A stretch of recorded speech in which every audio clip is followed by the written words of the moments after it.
shut down, but should the primaries that are scheduled for Tuesday go on as planned? Well, joining us with their takes, Democratic strategist Don Calloway and culture editor at The Federalist, Emily Jashinsky, two great friends of the show. It's great to see you guys. Good to be here. Very brave of you guys to be here. Yeah, very brave. Thank you for braving the Seriously, though, there aren't many Ubers and people out. public transportation. Can't to let the get here. terrorists win. That's true. That's true. We are at war with the virus. All right. So, should these primaries be happening, Don? We have some interesting data. Basically, we can share some of this data. I mean, Arizona, Florida, Illinois, Ohio, Arizona, and Florida in particular have large elderly populations. What we know, the delegates at stake in each Florida, of course, is delegate rich. In terms of confirmed cases, Florida has the most at 45. Their governor's already advised canceling mass gatherings. Mass gatherings in Illinois are being canceled. They have 32, so pretty large 32. number, too. Ohio, their public health secretary was out on TV yesterday saying that 100,000 people in the state. Is it responsible to keep these things going? I mean,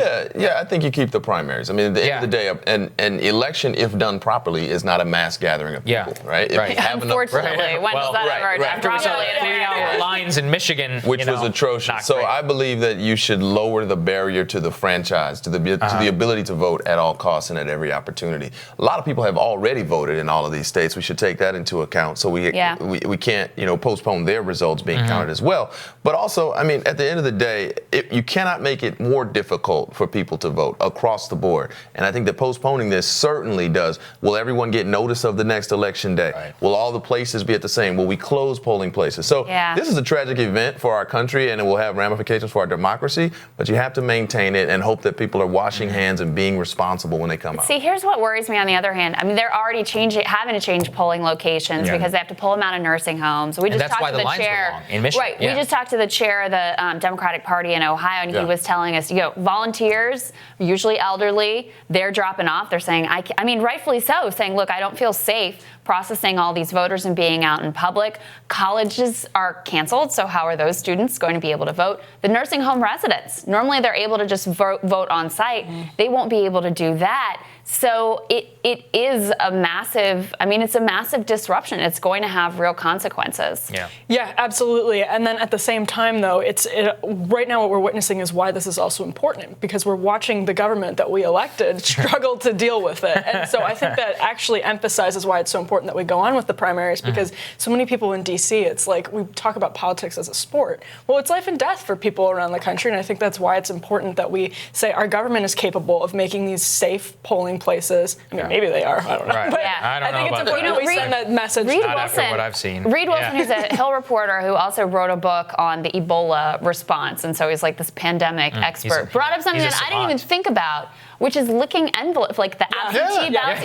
Absolutely. So like anyone's casting your ballot absentee, please use some water. Use some water. But these are things I wouldn't even think about, Don. Right. No, but this is all part of a discussion that we should be having writ large about democracy reform. We should be expanding access to the franchise across the board so that in the case that there was extreme inclement weather on election day, people would still be able to vote. We should have voting by email or some other electronic system. I know that presents security hacks, but we should have it in place in the world's most richest and technologically advanced country. We should have mass voting by mail. We should not be restricting voting to one day or even particularly 1 week. And this is just a larger discussion we should be having I think it's a good about election reform and democracy reform. Right. In Oregon, with mandatory vote by mail, the percentage of people who voted up has gone up significantly. It's just generally kind of crazy that this is kind of the dynamic, Emily, that we are going to be living in this election now for some time. I was telling Crystal, I think that the campaign that Trump had to run, so 6 weeks ago, he's probably a good bet for re-election. Yeah. Now, it's not even he can't campaign his way out of this. He actually has to govern his way out of this. And that's a very difficult thing for them, frankly, right? That's a hard dynamic of now you have to show leadership in this crisis, and it will be a basic up or down referendum on whether you did a good job or not. Well, two things on that point. The first is that, it shows us why it's important for us to start coping with the challenge that voting presents right now. because this is not just a March problem. It's not just an April problem. This is going to follow us throughout the entire election cycle. Right. And yes, that does change things for Donald Spanish Trump. flu had 2 waves. People need to remember that. It lasted 9 months. We have entered an exceptional election season. We may not see something like this again for a very long time, and so we have to accept this not as a new normal, but as the normal for 2020, the presidential election cycle. And yes, Donald Trump has something that he has never anticipated happening. It's not going to be easy. I don't think he's nailed it so far, and I think he's learning lessons on the way. And we've already seen the White House try to adapt from their earlier, I would say, poor decisions, and they're already trying to shift course. Yeah. Well, I mean, to that point, and to your point, Don, I mean, we have a lot of more primaries to go after this. We do. And I mean, half the states haven't voted yet. This is going to continue to unfold, and we don't know either what the reality will be for November, which makes it even more critical. Like, states need to act now to make sure that voters can actually cast their ballots in this election, an absolutely pivotal, critical election for the future of the country in a safe manner. Yeah. It's all about public information and education. I mean, if you have to close polling places, I think that this is the one place in which folks who want to expand the franchise like myself, we couldn't blame you. But it is incumbent upon folks, governors, secretaries of states, local election officials, to do everything they can, spend the money to let folks know how they can still get out to vote. And that is a public information piece that you can't blame Trump for. You can't blame disaster response for.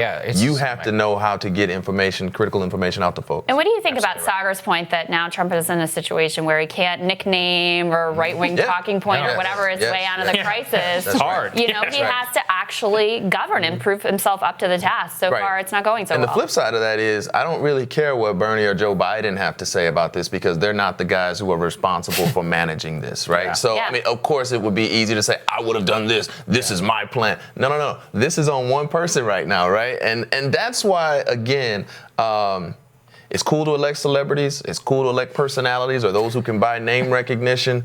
But this is the world's greatest. The presidency of the United States is the world's greatest managerial job. And it was all fun and games to watch the dude tweet and call folks out their names and be racist and travel ban. It was all fun and games until you have something that actually needs to be managed in the interest of the broad public good. And now we're in a real disaster because he has no managerial skills. Yeah, and I would look, I'm not going to put this all on Trump, because this is also systemic failure by the CDC and by many other public health information. I mean, we covered with Reed that this is one of the greatest CDC failures in a lifetime, because what's happened is that they rejected the WHO test, Emily. They were like, we'll create our own. Then the test failed. And now we can't have test departure across the administration. So, I mean, look, I couldn't agree with you more. I thought the speech was a disaster. And obviously, I think the markets and the economy and the American people did too. But there's a broader American government failure here. Yes, it is not just Donald Trump who did not expect to deal with a pandemic. It is this country that was not prepared to deal with a pandemic. And that's one thing. And Congress, by the way. But the other part of that is we should have been prepared to deal with a pandemic, because we had all of these signs